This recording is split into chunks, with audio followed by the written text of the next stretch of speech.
आजचा GTS छत्रपती संभाजीनगर येथे झाला आजचे VIP लीग याचीवर ITC Mrs Jayashree Bondre madam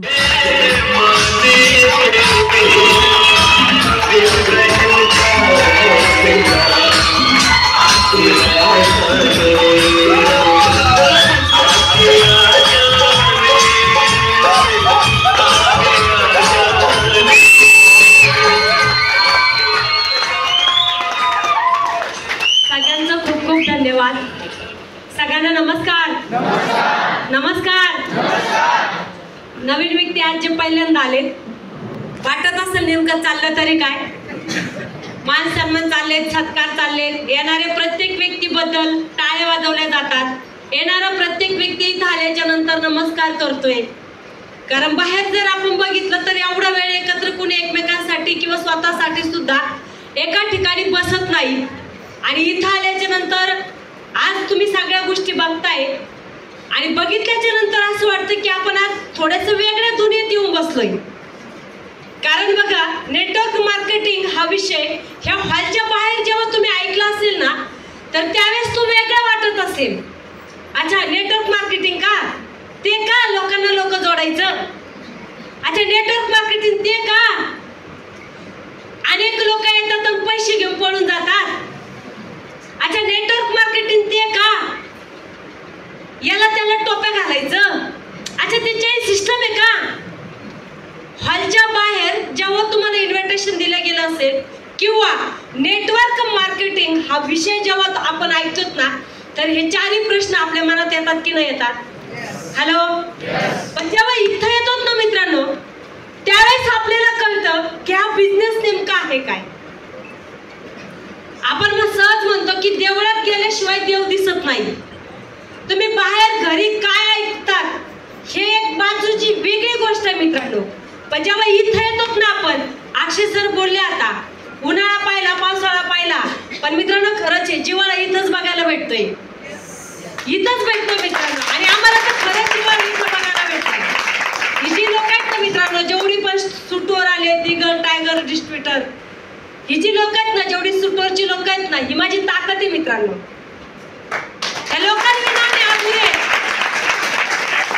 सगळे लोक आम्ही एकमेकांची ताकद आहेत मित्रांनो.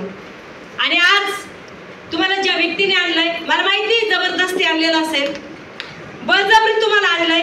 कारण तुम्ही काही सहज आलेले नाहीयेत. नवीन आलेले सहज आले का?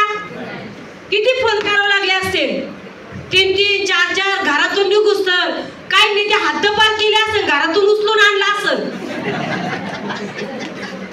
आता ते ज्यांनी तुम्हाला ऐकला का तेव्हा लास्ट नाही माझं काम आहे तिकडे मी तुला न्यायला येतो. ऍक्च्युअली त्याचं काही काम नव्हतं, ते तुम्हालाच न्यायला आलेलं होतं. ऍक्च्युअली मी का सांगते, हे माझ्या बाबतीत पण असंच झालं होतं. आम्हाला इन्व्हिटेशन दिलं गेलं होतं त्यावेळेस मी माझ्या मिस्टरांना सांगितलं होतं तुमच्या गावातला व्यक्ती आहे, तुम्ही ड्युटी करून आल्याच्या नंतर तुम्ही त्याच्या गाडीवर बसून जा आणि काय प्रोग्राम आहे, काय कार्यक्रम आहे तो तुम्ही बघून या. मी जायला तयार नव्हते. पण मित्रांनो, ज्यांनी आम्हाला इन्व्हिटेशन दिलं आणि जो आपल्याला इन्व्हिटेशन देतो तो खरंच हुशार असतो. आम्हाला ज्यांनी इन्व्हिटेशन दिलं होतं तर त्यांनी तो तयारीत होता की आम्हाला दोघांना सुद्धा बिझनेस प्लॅन बघायला घेऊन जायचं. मी जायला तयार नसताना सुद्धा मला बळजबरी घेऊन गेले होते. आज पहिल्यांदा कोण कोण आला एकदा वरती हात करा बरं. पहिल्यांदा आलेले बघा तुम्ही, सगळे इकडून बसवलेले आहेत. फक्त हे सर या चेअरवर आहेत, सगळे इकडे बसवलेत, काही इकडे बसवलेत. पहिल्या चेअरवर फक्त दोघे. तुम्हाला इकडे का बसवलं माहिती का? तुम्ही उठून जाऊ नये पटकन म्हणून. कारण नवीन आलेल्या व्यक्तीला तेवढी जायची घाई राहती. पण बघा, कुठलाही प्रोग्राम जोपर्यंत आपण लास्ट पर्यंत बघत नाही ना तोपर्यंत आपल्याला त्या प्रोग्राम समजत नाही. आधुरा नॉलेज अति डेंजरस. एखादा पिक्चर बघायला गेले, हिरो आणि हिरोईन पाहिली, पण लग्न झालं की नाही झालं काय पुढं काहीच माहित नसतं. कारण ते अर्ध बघितलंय. आज तुम्ही हा बिझनेस प्लॅन जर अर्ध बघितला असता तर तुम्हाला काहीच समजलं नसतं. आम्ही सुद्धा जेव्हा गेलो त्यावेळेस आम्ही पूर्ण प्रोग्राम बघितला. बघा, आज जे नवीन आलेत ना डोक्यामध्ये 2 गोष्टी चाललेल्या असतील.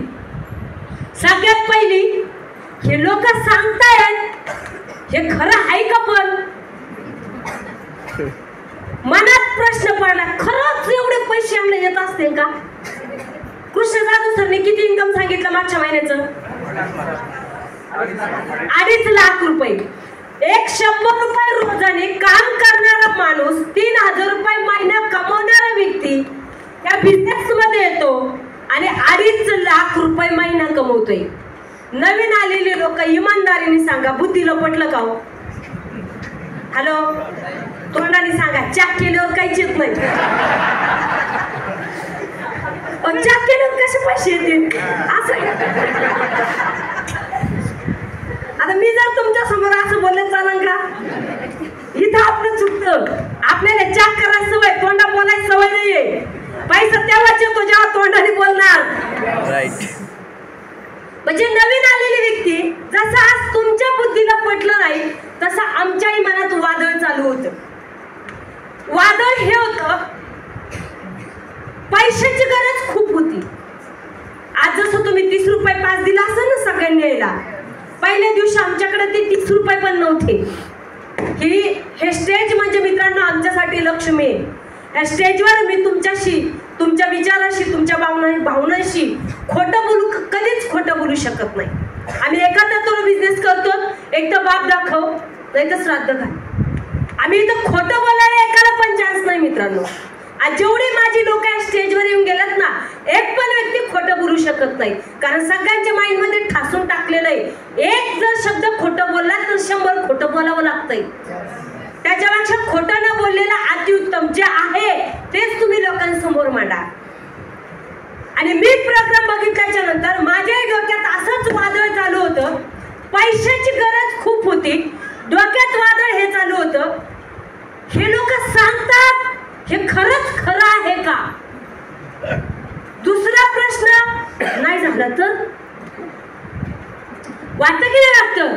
नाही झालं तर आपण अनेक लोकांचं सांगतो, यांनी केलं त्याने केलं, मामाच्या मामाच्या मामाच्या कोणीतरी केलं. ऍक्च्युली कधीतरी काहीतरी माहीत पण नसतं. पण मित्रांनो आज मी तुमच्या समोर जे बोलते, आज मला 11 वर्षापासून नेटवर्क मार्केटिंगचा अनुभव आहे आणि माझ्या 11 वर्षाचा सक्सेसफुल अनुभव आज मी तुमच्या समोर शेअर करते. 11 वर्षापासून मी एकाच कंपनीत काम करते. 5 फूट आम्ही कुठं खोदलं नाही, एकाच ठिकाणी आम्ही खोदत राहिलो आणि त्याला पाणी लागत गेलं मित्रांनो.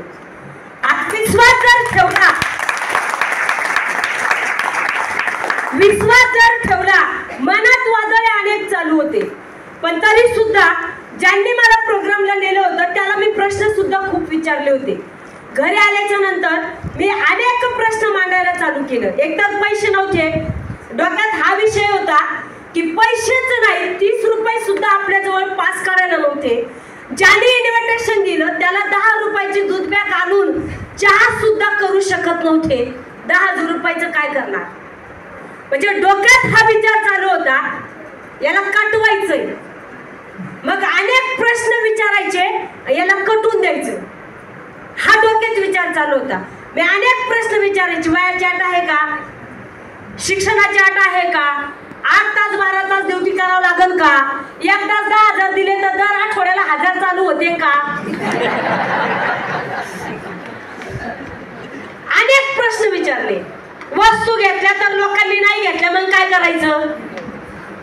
नाहीच विकता आल्या मग काय करायचं? एवढे प्रश्न विचारले आणि नंतर लास्ट सांगितलं, हे आमच्या बसचं काम नाहीये, हे आमच्याकडून होणार नाही. कारण पैसे नसल्यामुळं त्या व्यक्तीला मला फक्त कटून द्यायचं होतं मित्रांनो. पण त्या व्यक्तीने लास्ट मध्ये एक वाक्य मला बोलले आणि ते वाक्य माझ्या मनाला हृदयाला लागलं मित्रांनो. आणि तिथून प्रश्न विचारणं मी बंद केलं.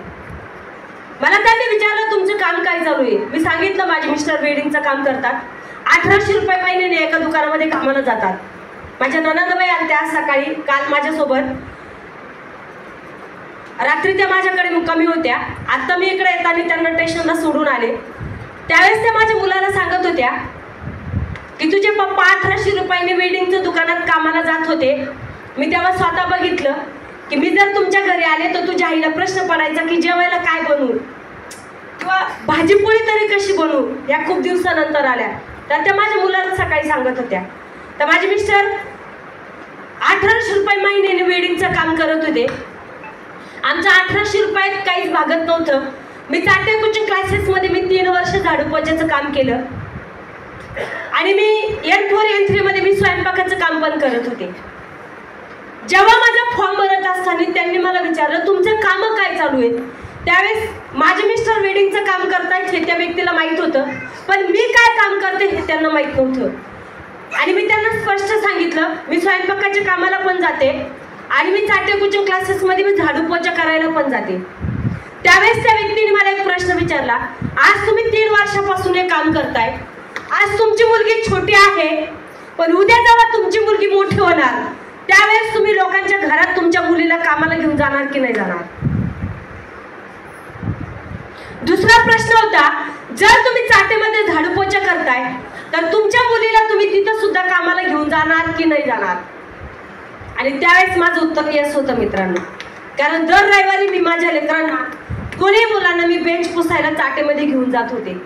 मी विचार केला की आपण आत्ताच आपल्या लेकरांना चाटेमध्ये घेऊन जातोय बेंच पुसण्यासाठी, मी पुढे झाडून घ्यायची आणि लेकरांना हातात 2 कपडे द्यायचे, दोघांना बेंच पुसायला सांगायची. बोंद्रे सरांना शुक्रवारी सुट्टी असायची, मी बोंद्रे सरांना शुक्रवारी सुद्धा माझ्यासोबत चाटेमध्ये घेऊन जायची. मी सांगायची 3 मजली झाडू पोछा करायचं, मला खूप जीवावर येतंय रोज एवढं काम करायचं. तुम्ही जर शुक्रवारी माझ्यासोबत आले तर मला हातभार लागतो, म्हणून माझ्यासोबत आम्ही दोघेही सायकलवर जायचो. मानसी हॉटेलच्या बाजूला आहे बघा, सिडको बस स्टँड जवळ मानसी हॉटेल आहे, मानसी हॉटेलच्या बाजूला चाटे कोचिंग क्लासेस आहे, तिथं मी होते. आणि बोंद्रे सर माझ्यासोबत दर शुक्रवारी मला झाडू मारायला यायचे. बेंच बाजूला काढू काढू बोंद्रे सर झाडू मारायचे, पुढचे 2 दिवस मला सहज झाडू मारता येईल म्हणून. आणि हे जीवन जगत असताना जेव्हा माझ्या आयुष्यामध्ये हा बिझनेस आला मित्रांनो, मला जो प्रश्न विचारला गेला तर त्यापुढे मी निशब्द होते. मी त्या व्यक्तीला एकच सांगितलं, डोळे भरले.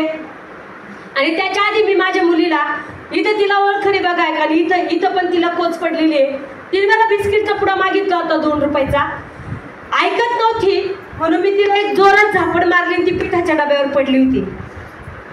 त्यावेळेस मला ते फॉर्म भरताना मला आठवलं, 2 रुपयाच्या बिस्किटच्या पुड्यासाठी मी माझ्या मुलीला 2 टाके पाडले.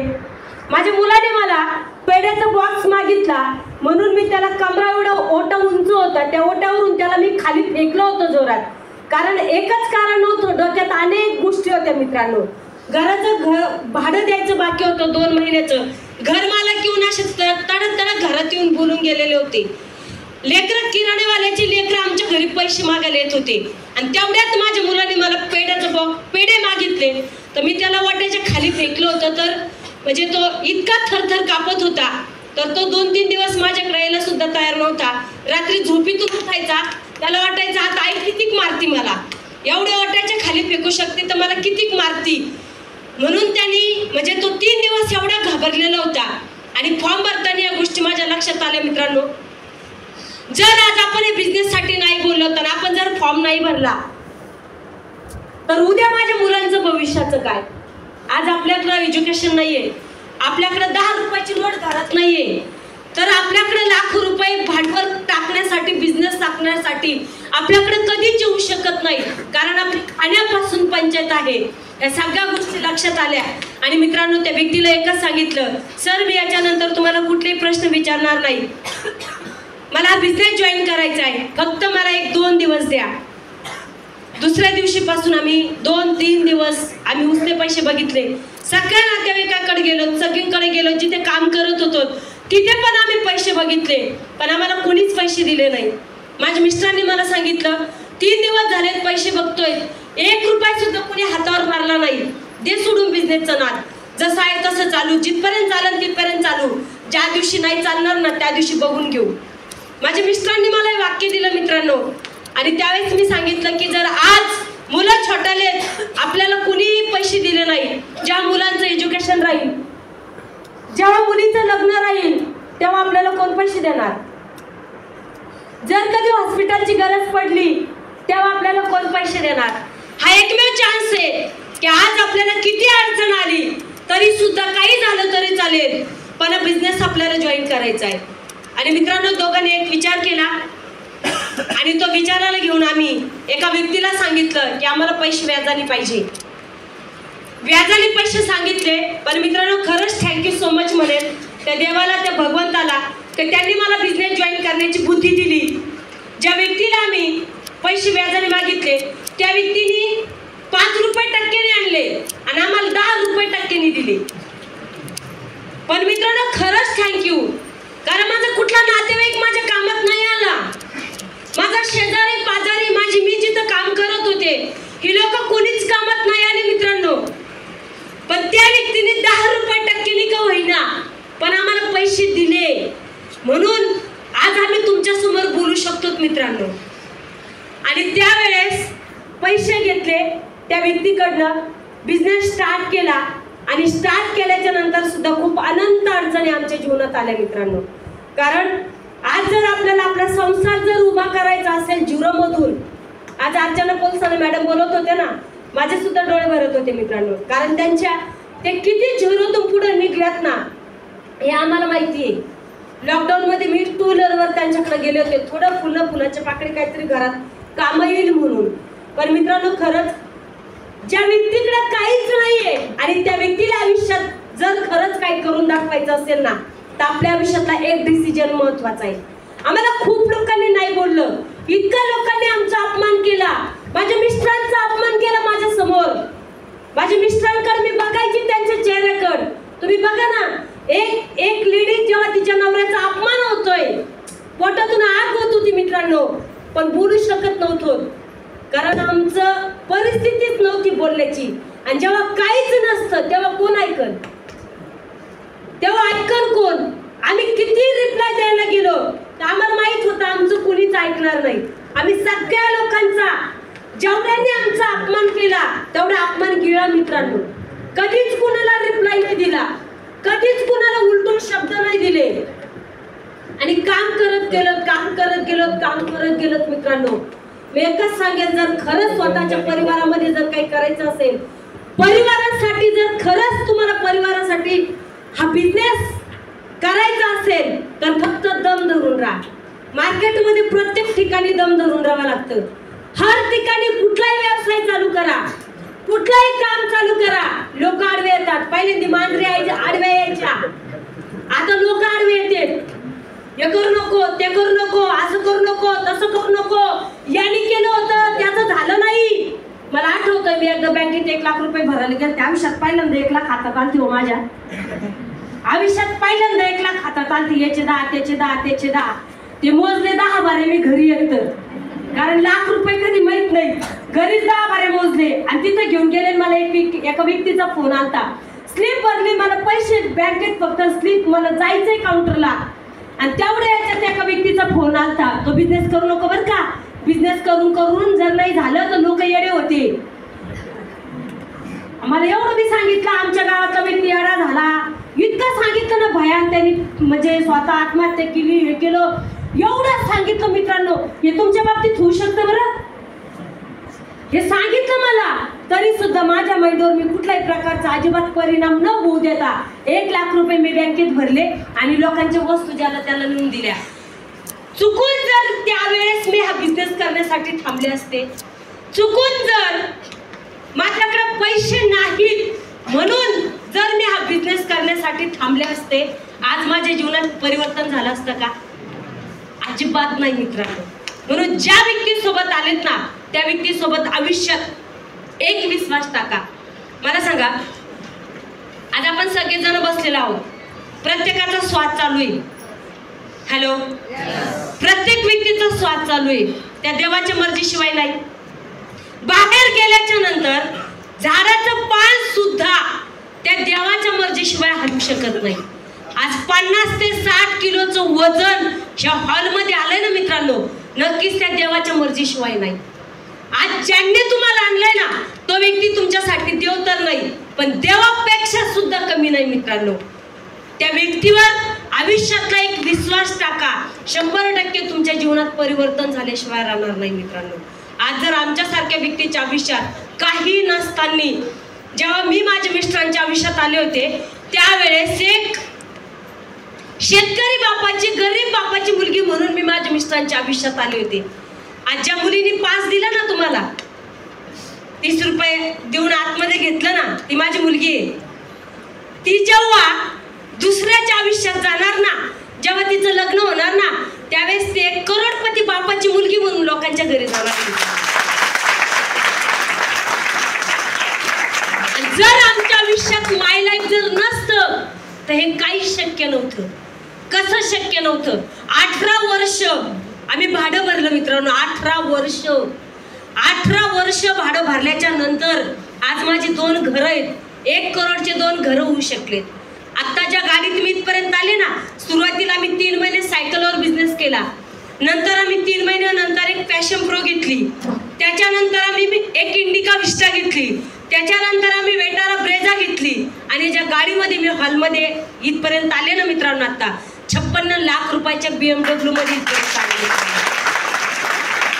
हे काही नसताना जर आयुष्यामध्ये जर हे बिझनेसमुळं आम्ही जर इथपर्यंत येऊ शकतो ना, तर ज्या व्यक्तींसोबत आलात त्यांच्यासोबत विश्वास ठेवा. ज्या देवाला मानतात त्या देवाला स्मरून हा बिझनेस करा.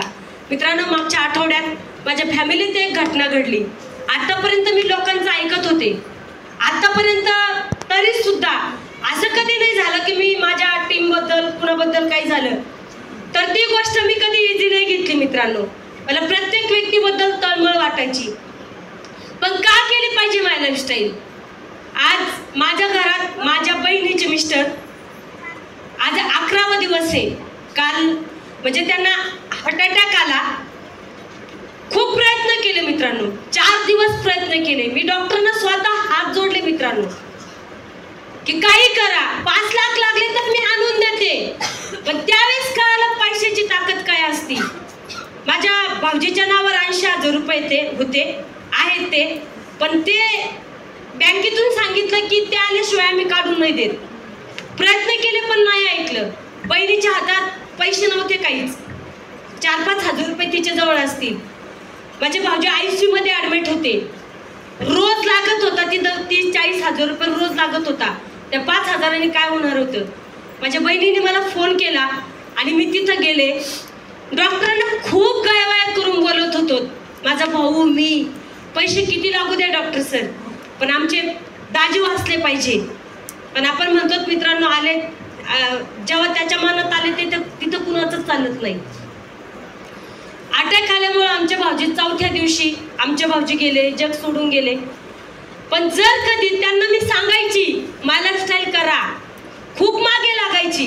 माझ्या बहिणीची ID टाकले, आमच्या दाजींची ID टाकले, ते ID उडून गेले. कधी 1000 रुपयाचं रिपर्चेस सुद्धा त्यांनी केलं नाही. मित्रांनो, मी खूप सांगायची की बिझनेस गरजेचा आहे, करा.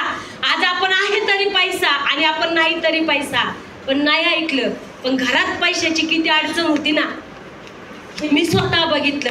जेव्हा मी काल रात्री निघाले ना, माझी बहीण माझ्या गळ्यात पडून रडत होती आणि मला सांगितलं तू होती इथं, म्हणून मला कुठल्याच गोष्टीचं टेन्शन आलं नाही. कारण प्रत्येक ठिकाणी लागणारा पैसा लावता आला. मित्रांनो, ही ताकद माझी नाही, मी लावलंय मला हे नाही सांगायचं, ही ताकद माय लाईफची मित्रांनो, म्हणून मला सांगायचं. आज जर बघितलं, माझी ताई लोकांच्या घरी काम केल्याशिवाय पर्याय नाही. शेतात तर ती गोष्ट आला की मी मागं उभा राहणार, मी काही करू देणार नाही, मी त्यांचं कुटुंब जी सांभाळू शकते ती गोष्ट अलग आहे. पण मी थोडासा जरी हे हात काढला तर कुठं तरी काम करावं लागेल. माणूस गेला, इन्कम बंद झालंय, मुलं अजून लग्नाची बाकी येतं, मुलगा लग्नाचा बाकी आहे आणि स्वतः काम केल्याशिवाय पर्याय नाही. पण जर मित्रांनो खरंच माय लाईफस्टाईल जर केली ना, आपल्याकडे असे कित्येक लोक आहेत ज्यांचं कोरोनामध्ये जे व्यक्ती गेलेत ना, त्यांच्या फॅमिलीला लाख, 1.5 लाख रुपये, 2-2 लाख रुपये इन्कम घेत आहेत. मित्रांनो, 2-2 लाख रुपये त्यांची फॅमिली इन्कम घेतीये. म्हणून माय लाईफस्टाईल का करायची? सहज घेऊ नका मित्रांनो माय लाईफस्टाईलला. आज मनाने शांत पद्धतीने विचार करा. तुम्हाला कोणी आणलं ना हे बाजूला ठेवा, तुम्हाला कुठं आणलं ना हे खूप महत्वाचा विषय आहे मित्रांनो. आज एक आयुष्यात हात पकडला तर काय होऊ शकतं. आज आमच्यासारखे मी 10 दिवस नाही, मी 15 दिवस तिथं राहिले असते तरी सुद्धा माझा 1 रुपया पण कमी होत नाही. मी महिनाभर जरी कुठं गेले ना बाहेर, महिनाभर तरी बी माझा 1 रुपया कमी होणार नाही. आणि त्याच्या पुढची गोष्ट सांगते, त्याच्याही पुढची सांगते, मी जग सोडून जरी गेले ना तरी माझा 1 रुपया सुद्धा थांबणार नाही मित्रांनो. ही महाराष्ट्राची ताकद आहे. मी जग जरी सोडून गेले, जग जरी, तरी सुद्धा माझा दर आठवड्याचा येणारा पैसा हा 1 रुपया सुद्धा कमी होणार नाही. हे डोक्यातलं काढून टाका. जैन सिस्टम आहे का, साखी पद्धत आहे का, फसवायचा धंदा आहे का? फसवायचा धंदा नाही, आपल्या परिवारासाठी बिझनेस आहे मित्रांनो हा. आज माझा परिवार एकदम शांत आणि चांगल्या पद्धतीने राहू शकतो. म्हणून आज बघितलं तुम्ही पोलसाने मॅडम आणि सर, एक अनोळखी कपल सुद्धा बिझनेस मध्ये येऊन STC बनवू शकतं. जे परभणीवरून आज आपल्यापर्यंत जे न्यू ब्रँड TC माऊली सर, आज ते सुद्धा न्यू ब्रँड टीम कोऑर्डिनेटर बनवू शकतात. तर इथं आलेला प्रत्येक व्यक्ती फक्त विश्वास ठेवणं मात्र गरजेचं आहे. आज आमच्या आयुष्यामध्ये काही नसताना सुद्धा आज 0 पासून तर इथपर्यंत आज आम्ही येऊ शकलो, फक्त आणि फक्त मालकची ताकद आहे. म्हणून मित्रांनो, आज तुम्हाला या बिझनेसमध्ये मी येण्यासाठी शुभेच्छा देईन. आणि आपला जो पुढचा जो GTS आहे येणारा रविवारचा, हा येणाऱ्या रविवारचा GTS आपला भानुदास चव्हाण हॉल मोठ्या हॉलमध्ये असणार आहे. त्याच्यामुळे सगळ्यांनी अगदी फुल प्लॅनिंग करा. आणि आपल्या GTS साठी पुढच्या आठवड्यात कोण येणार हे सुद्धा सगळ्यांना मेसेज दिला जाईल. म्हणून पुन्हा एकदा सांगेन की आज तुम्ही या बिझनेसमध्ये येण्यासाठी जे नवीन व्यक्ती आलेत, शांत पद्धतीनं, जोपर्यंत समजत नाही ना तोपर्यंत समजून घ्या. तोपर्यंत तुम्ही तुमच्या सिनियरला विचारा की हा बिझनेस कसा केला पाहिजे. जिथं वयाची अट नाही, जिथं शिक्षणाची अट नाही, जिथं फक्त आणि फक्त बोलण्याचा पैसा आहे, तरी सुद्धा माणूस इथं सक्सेसफुल बनवू शकतो. आणि मित्रांनो, कसं विसरेल त्या व्यक्तीला का ज्या व्यक्तींमुळे आज आम्ही या स्टेजपर्यंत येऊ शकलो, ज्या गुरूंमुळे आज आम्ही या स्टेजपर्यंत येऊ शकलो.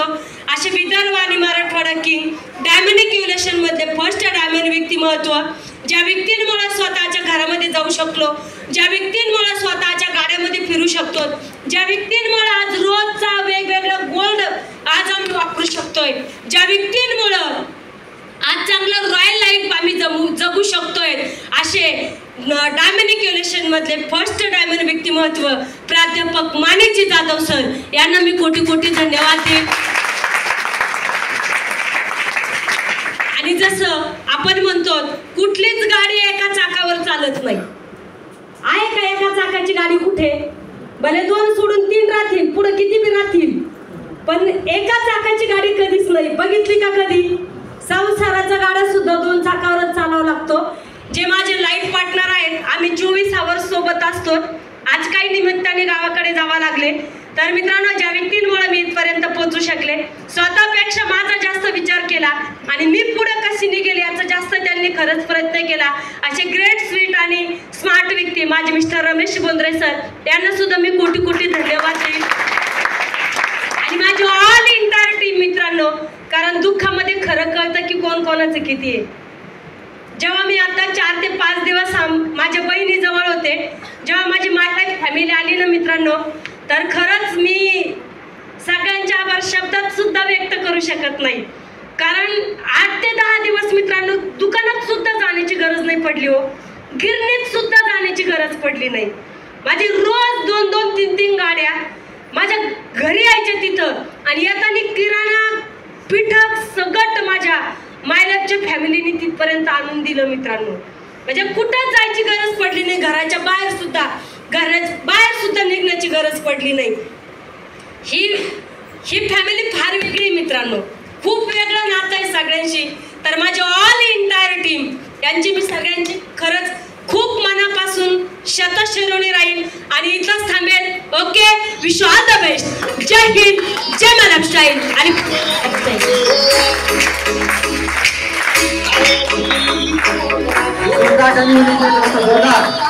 जबरदस्त हम सबके ग्रेट गुरु ITC